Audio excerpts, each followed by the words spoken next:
అన్నదాత అన్నదాత మీ అన్నదాత, చెమటోడ్చి ఆహారాన్నందించే రైతన్నా, అనునిత్యం నీ కండదండగా నిలిచే నేస్తం ఎవరన్నా. అన్నదాత అన్నదాత మీ అన్నదాత.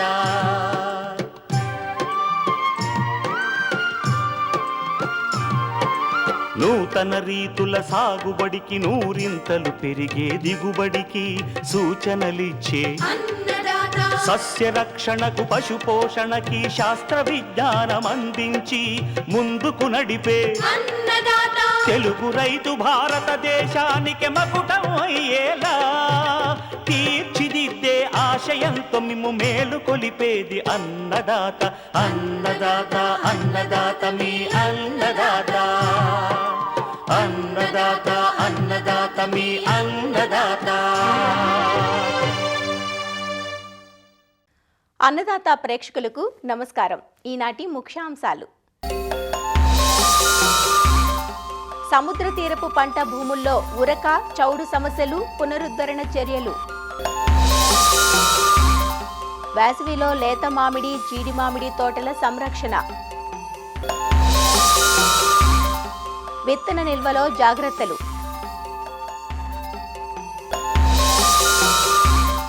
ఇంకా జై కిసాన్ వ్యవసాయ సమాచారం.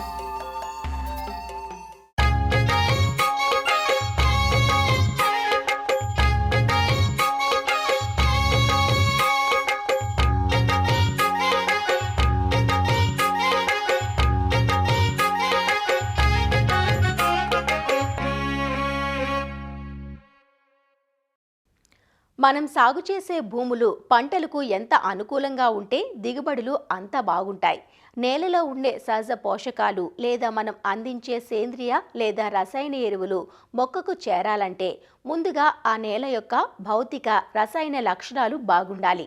అయితే సముద్ర తీరపు ప్రాంతపు నేలల్లో రైతులు కొన్ని ప్రత్యేక సమస్యలను ఎదుర్కొంటూ ఉంటారు. ఉరక సమస్యలు, చౌడు సమస్యల వల్ల ఇక్కడి సాగు రైతుకు కత్తి మీద సాబులా ఉంటుంది.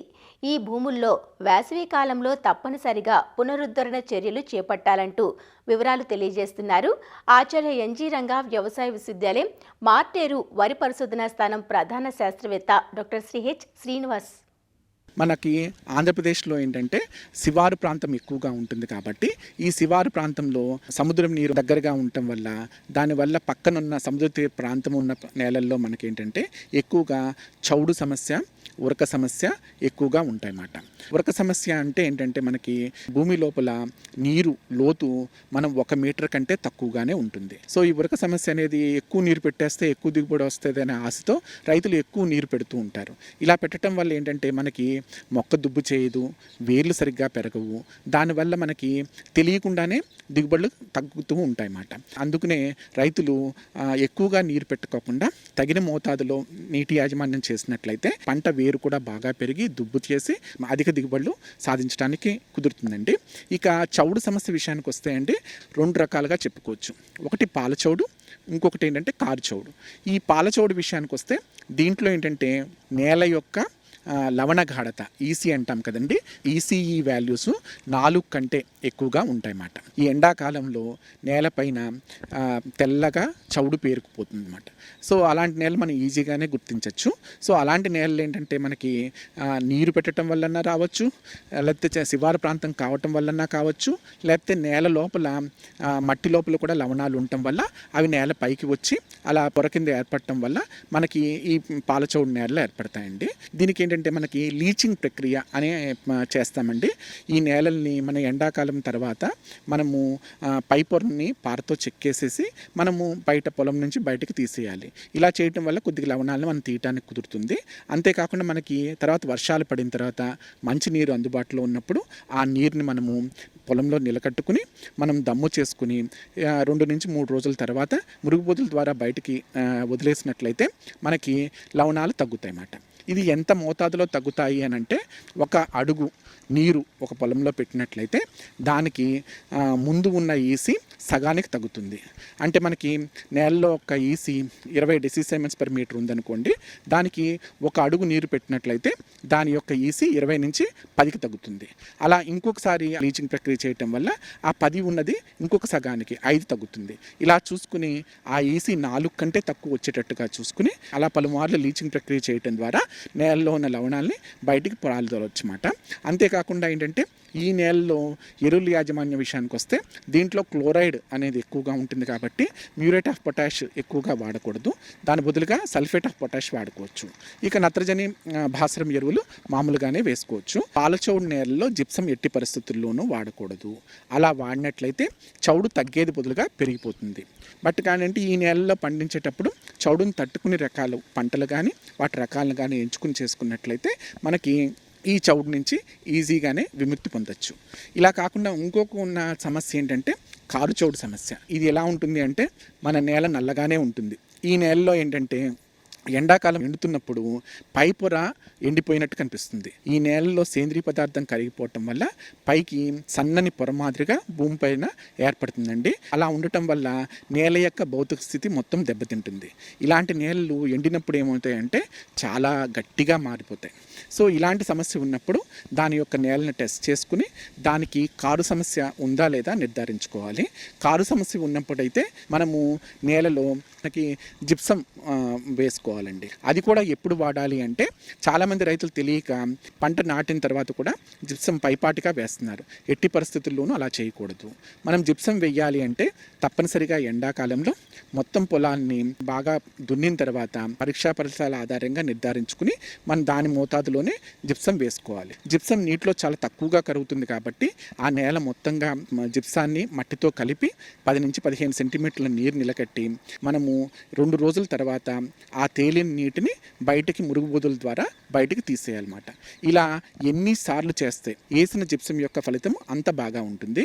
ఇక ఎరువుల విషయానికి వస్తే ఈ కారుచౌడు విషయంలో అన్ని ఎరువుల్ని వేసుకోవచ్చు. కానీ ఏంటంటే కారుచౌడు నేలలో భూమి యొక్క pH ఉద్యాన సూచిక కూడా ఒకసారి 8.5 కంటే ఎక్కువగా ఉంటుంది కాబట్టి అలాంటి దానిలో మనకి జింకు లోపం అనేది సాధారణంగా కనిపిస్తుంది. అందుకనే సూచించిన మోతాదు ఎరువు కంటే ఒక 20% ఎక్కువగా వేసుకుని అది జింకు లోపం కూడా రాకుండా జింకు ఎరువులను తప్పనిసరిగా వాడుకున్నట్లయితే మంచి దిగుబడులు రావచ్చు.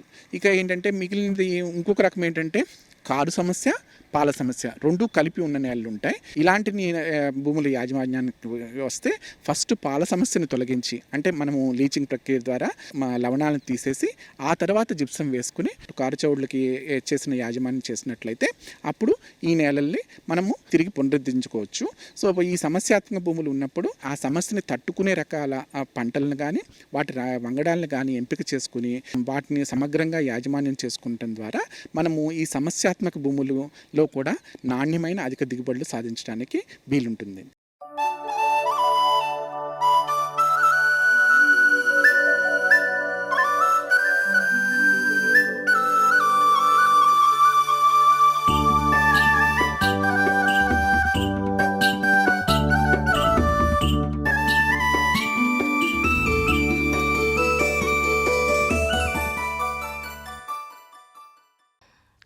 పంటలు ఆరోగ్యంగా ఎదగాలన్నా నాణ్యమైన ఉత్పత్తులు సాధించాలన్నా మనం ఎంచుకునే విత్తనం కీలక పాత్ర పోషిస్తుంది.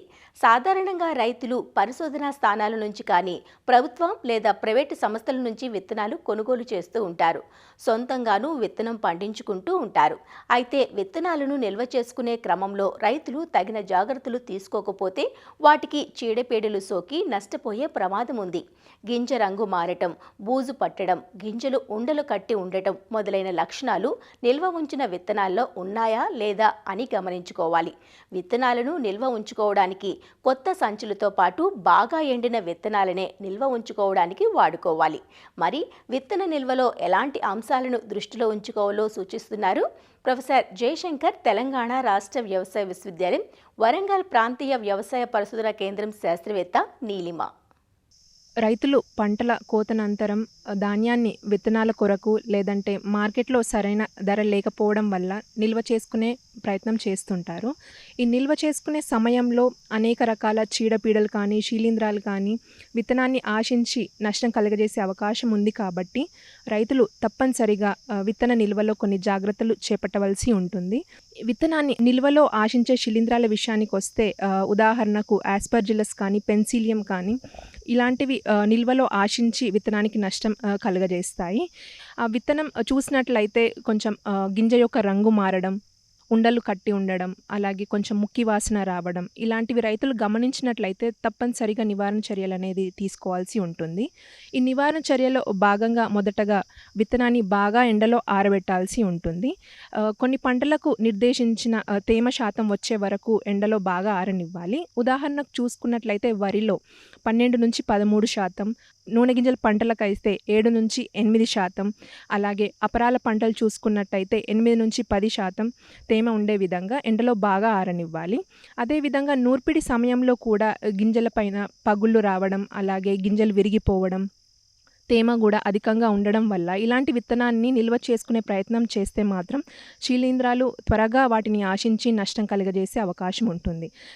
ఈ విత్తనాలను బాగా శుభ్రపరుచుకొని అట్లాంటి పంటల అవశేషాలు కూడా ఏమీ లేకుండా జాగ్రత్త పడాలి. ఇంకా చీడపీడల విషయానికి వచ్చినట్లయితే అవి కూడా 2 రకాలుగా ఉంటాయి. మొదటిది సీతాకోక చిలుక జాతికి చెందినవి, రెండవది పెంకు పురుగులు అంటాము. ఈ సీతాకోక చిలుక జాతికి చెందినవి అవి లార్వా దశలో విత్తనాన్ని ఆశించి నష్టం కలగజేస్తుంది. అదేవిధంగా పెంకు పురుగుల విషయానికి వస్తే అది లార్వా మరియు తల్లి పురుగు రెండూ కూడా విత్తనాన్ని ఆశించి నష్టం కలగజేస్తాయి. ఆ లక్షణాలు చూసుకున్నట్లయితే గింజలపైన రంధ్రాలు ఏర్పడడం, అలాగే పురుగులు చనిపోయి ఉండడం, వాటి చర్మం కానీ విసర్జన పదార్థాలు కనిపించడం ఇలాంటివి రైతులు గమనిస్తే తప్పనిసరిగా నివారణ చర్యలు అనేది చేపట్టవలసి ఉంటుంది. మొదటగా గింజను అంటే మనము బాగా ఎండలో ఆరబెట్టుకోవాలి. అవి నిర్దేశించిన తేమ శాతం వచ్చే వరకు ఎండలో ఆరనివ్వాలి.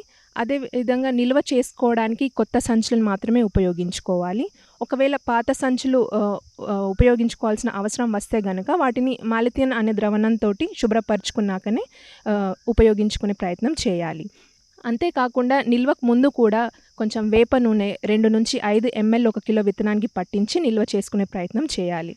అదేవిధంగా విత్తన నిల్వ చేసుకునే గోదాం కూడా శుభ్రంగా ఉంచుకోవాలి. ఆ గోదాం యొక్క గోడల పైన కానీ, పై కప్పులో లేకపోతే ఫ్లోరింగ్ పైన కానీ ఎలాంటి పగుళ్ళు కానీ రంధ్రాలు లేకుండా జాగ్రత్త పడాలి. అదేవిధంగా నిల్వ చేసుకోవడానికి సంచులని కూడా గోదాంలో మనము నేరుగా నేలపైన కాకుండా అంటే తేమ తగలకుండా ఉండడానికి వెదురు కర్రలపైన లేదంటే ఇనుప స్టాండ్ల పైన వరుసలలో అమర్చుకోవాలి. అది గోడకి తగలకుండా కొద్దిగా గ్యాప్ వదిలి అమర్చుకోవాలి. ఇంకా ఈ చీడపీడల ఉనికిని ఎప్పటికప్పుడు రైతులు మనం నిల్వ చేసుకునే స్థలంలో గమనిస్తూ ఉండాలి. గమనించడానికి ఆ నిల్వ చేసే స్థలంలో లేదంటే గోదాంలో ఈ జిగురు అట్టలు కానీ, లింగాకర్షక బుట్టలు కానీ, లేకపోతే లైట్ ట్రాప్లు కానీ అమర్చుకుంటూ ఉండాలి. ఒకవేళ పురుగు యొక్క ఉధృతి మనకు కనిపించినట్లయితే ఈ మాలిథియన్ అనే ద్రవణాన్ని 10 ml 1 లీటర్ నీటికి కలుపుకొని అది బస్తాలపైన అలాగే గోడలపైన కూడా పిచికారీ చేసుకోవాలి. ఈ మాలిథియన్ ద్రవణాన్ని 15-20 రోజుల వ్యవధికి ఒకసారి పిచికారీ చేసుకుంటే సరిపోతుంది. అంతేకాకుండా ఈ చీడపీడల తీవ్రత మరీ ఎక్కువగా అనిపిస్తే మాత్రం అల్యూమినియం ఫాస్ఫేట్ టాబ్లెట్స్తో ఊదర పెట్టాల్సి ఉంటుంది. ఈ ఊదర పెట్టడానికి 1 టన్ను ధాన్యానికి సుమారు 3 గ్రాముల అల్యూమినియం ఫాస్ఫేట్ ఒక టాబ్లెట్ వాడాల్సి వస్తుంది. ఈ ఊదర పెట్టే సమయంలో గోదాంని కంప్లీట్గా సీల్ వేసేసి వారం రోజుల పాటు మూసివేయాల్సి ఉంటుంది. ఈ విధంగా కొన్ని ఈ జాగ్రత్తలు తీసుకున్నట్లయితే మనకి ఆ విత్తనం యొక్క మొలక శాతం తగ్గకుండా అలాగే నాణ్యత కోల్పోకుండా అది వచ్చే కాలంలో కూడా పంట వేసుకున్నప్పుడు ఆరోగ్యంగా వచ్చి మనకు మొక్కల సాంద్రత అధికంగా ఉండి మంచి దిగుబడులు సాధించడానికి అవకాశం ఉంటుంది.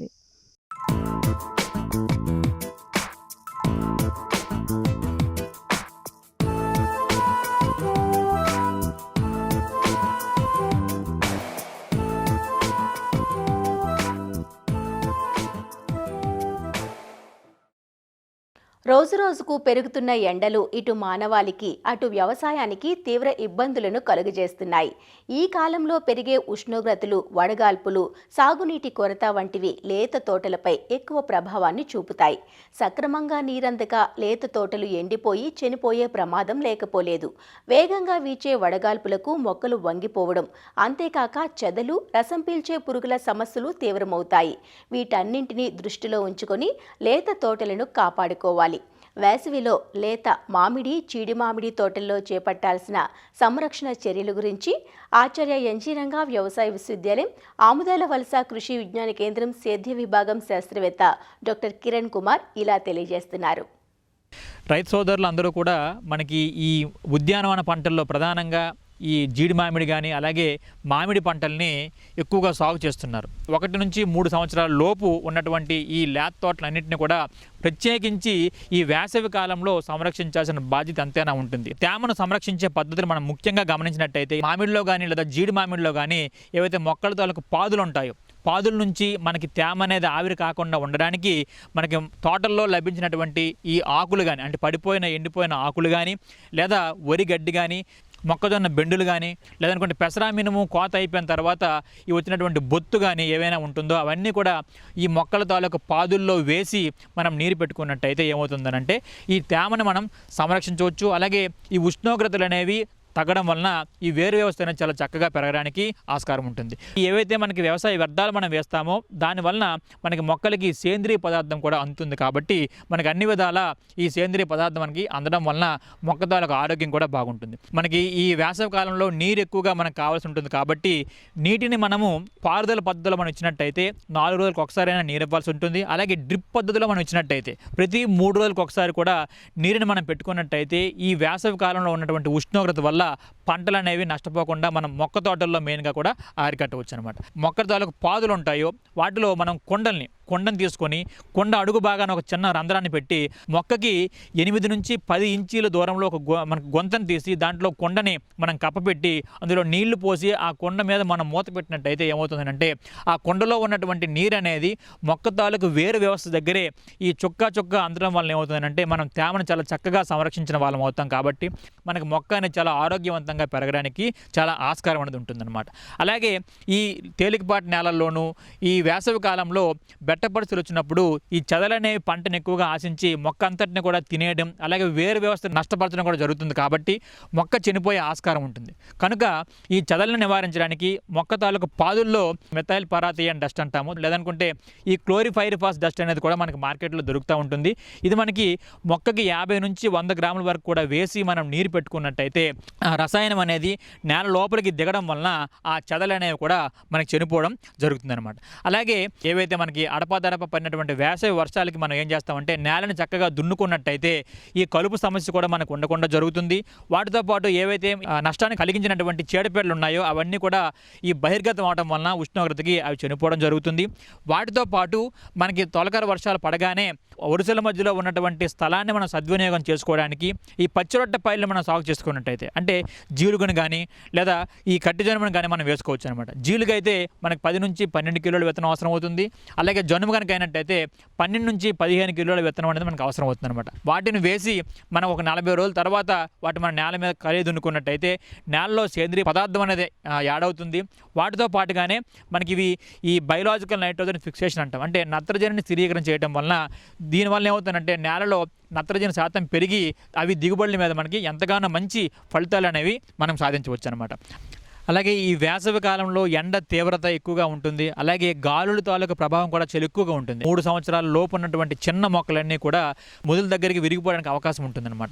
సో ఆ మొక్కల తాలూకా ఈ విరిగిపోవడాన్ని మనం అరికట్టడానికి ఏదైనా ఒక కర్రని సపోర్ట్కి కట్టి ఆ మొక్కకి మనం కట్టుకున్నట్టే తాడుతో కట్టుకున్నట్టయితే ఈ వేగంగా వీచే గాలుల నుంచి మొక్క పడిపోకుండా అలాగే విరిగిపోకుండా మనం నివారించుకోవచ్చు.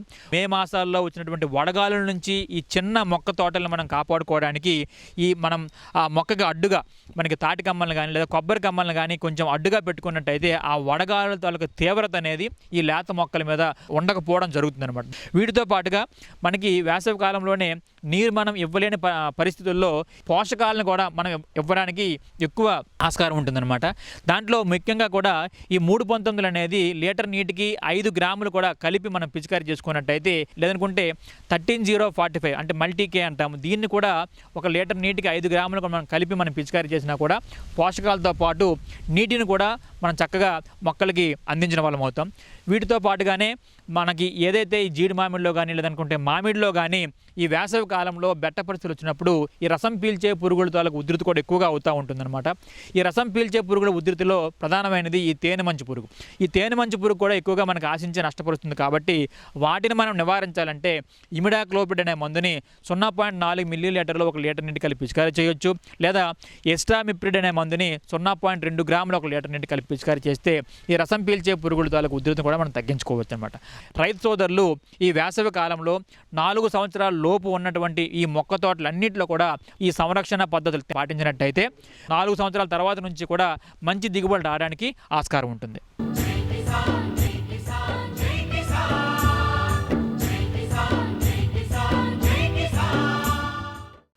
వ్యవసాయ సమాచారం ఇప్పుడు జై కిసాన్లో చూద్దాం. ములుగు జిల్లా ములుగు మండలం జగ్గన్నపేట గ్రామంలో రైతు ముంగిట్లో శాస్త్రవేత్తలు కార్యక్రమం జరిగింది.